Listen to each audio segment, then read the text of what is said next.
سے تمہاری ٹکر ہونی ہے، ایک سے تمہارا مقابلہ ہونا ہے، ایک سے تمہارا سامنا ہونا ہے۔ اب یہ دو گروہ کون سے تھے؟ ایک گروہ ابو سفیان کا اور ایک گروہ ابو جہل کا، جو 1000 افراد پر مشتمل تھا، 1000 سواریوں پر مشتمل تھا۔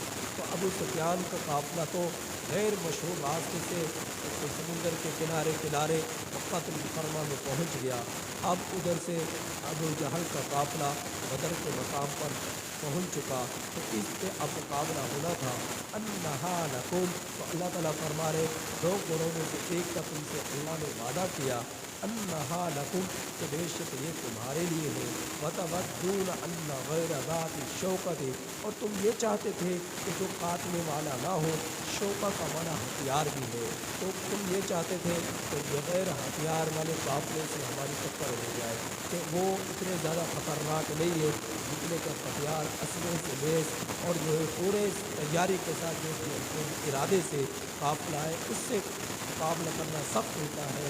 تو اس کے مقابلے میں جس کے پاس اسلحہ نہ ہو، جنگ کے ارادے سے کوئی نہ ہو، اس سے مقابلہ کرنا آسان ہوتا ہے۔ لیکن اللہ کو کچھ اور ہی منظور تھا۔ اب یہ ابو جہل کا قافلہ جو کہ 1000 افراد پر مشتمل تھا، اونٹوں پر مشتمل تھا، ساز و سامان پر مشتمل تھا، لوڈیاں انہوں نے رکھی ہوئی، کنجریاں انہوں نے رکھی ہوئی جن کو وہ نچایا کرتے تھے، جو گانا بجایا کرتی تھی۔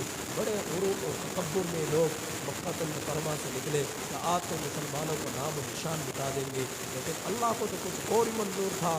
تو یہ وتودون ان غیر ذات الشوکہ، تم تو یہ چاہتے تھے کہ جو کاٹنے والا نہ ہو، تکون لکم، وہ ہو جائے تمہارے لیے، یعنی کہ ابو سفیان کا قافلہ۔ لیکن وَيُرِيدُ اللَّهُ، اللہ یہ چاہتے تھے أَن يُحِقَّ الْحَقَّ بِكَلِمَاتِهِ، کہ حق کو ثابت کر دے اپنے فیصلوں کے ساتھ۔ کہ حق کس طرح چاہے افراد کی قلت ہی کیوں نہ ہو، کس طرح طاقتور لوگوں پر غالب آیا کرتا ہے۔ جب اللہ رب العزت کسی کی مدد، کسی کے ساتھ اللہ کی مدد ہو جائے تو اللہ رب العزت کو کسی طرح نہیں چھوڑا کرتے۔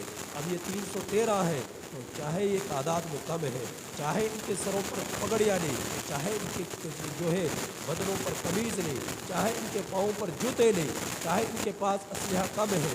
اسلحہ کیا ہے کہ 70 اونٹ ہیں، 8 گھوڑے ہیں، 8 تلواریں ہیں، 6 زرے ہیں۔ اب یہ تھوڑی سی تعداد ہے اور اتنے زیادہ تربیت یافتہ بھی نہیں تھے، اور زندگی کا پہلا موقع تھا اور اسلام کا پہلا معرکہ تھا جو کہ غزوہ بدر تھا۔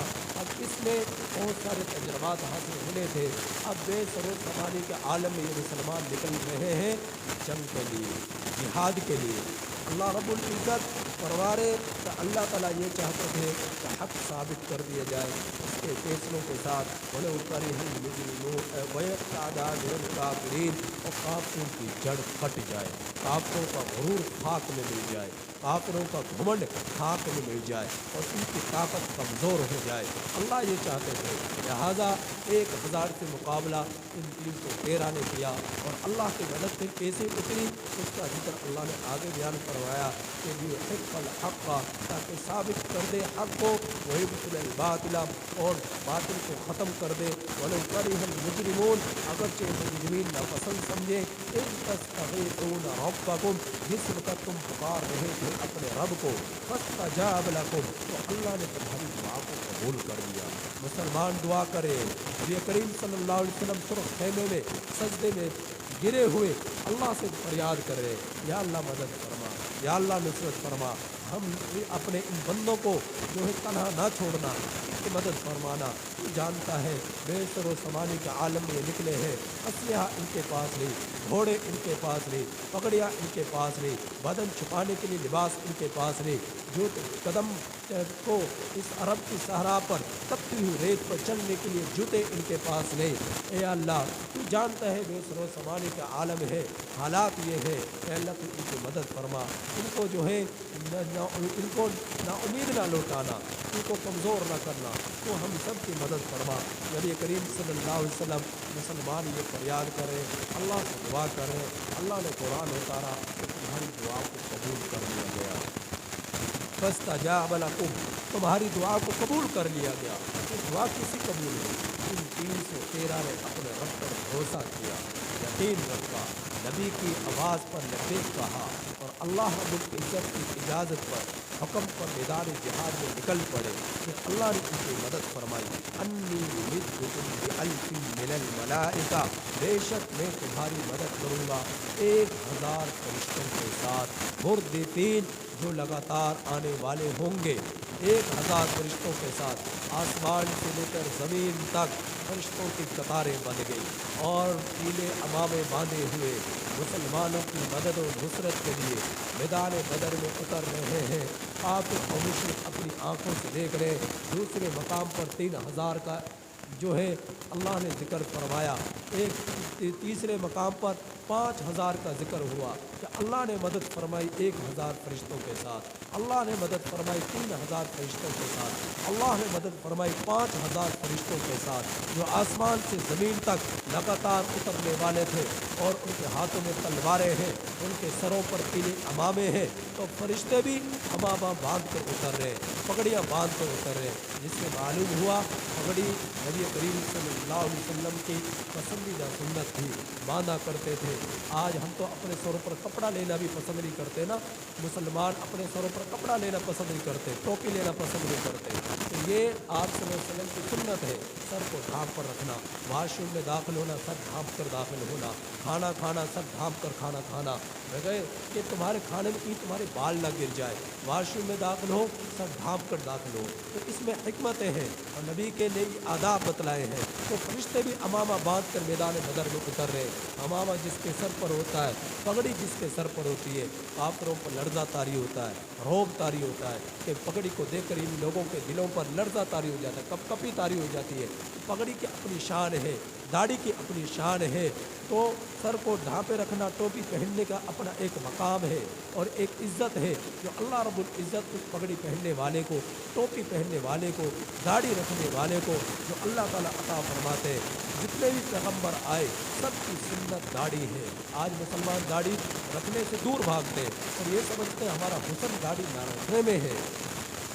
کوئی پیغمبر کوئی نبی ایسا نہیں گزرا جس نے اپنے چہرے پر داڑھی نہ رکھی ہو، اور آج داڑھی کاٹتے ہیں اور کاٹنے والے کاٹ رہے، کاٹنے والے بھی مسلمان، کٹوانے والے بھی مسلمان۔ داڑھی کاٹنا حرام ہے، کٹوانے والے کے لیے یہ حرام عمل ہے، اور داڑھی نہ رکھنا یہ گناہ کبیرہ ہے، اور یہ ڈبل گناہ ہو جاتا ہے۔ ایک انسان گناہ کرے تو گناہ چلو ہو گیا، اسے چھپانا چاہیے، لیکن گناہ کر کر اس کا اعلان کرنا یہ ڈبل گناہ ہے۔ اب داڑھی کٹوا کر جو آ رہا ہے اس سے گناہ کر آ رہا ہے، پھر سب کو نظر آ رہا ہے یہ داڑھی منڈوا کر آ رہا ہے، داڑھی یہ منڈوا کر آ رہا ہے، اب اپنے گناہ کا ہے، داڑھی کٹوانے کے گناہ کا اظہار کرتا آ رہا ہے، اعلان اظہار کرتا آ رہا ہے۔ اے لوگوں دیکھو میں داڑھی منڈوا کر آ رہا ہوں، اے لوگ دیکھو میں اپنے چہرے پر کس طرح چلا کر آ رہا ہوں، تو یہ گناہ کا اعلان کرتا آ رہا ہے۔ تو گناہ کرنا یہ بھی گناہ کر کر اعلان اس گناہ کا کرنا یہ اس سے بڑا گناہ، یہ اس سے بڑا گناہ۔ اور جب تک اس گناہ میں مبتلا رہے گا،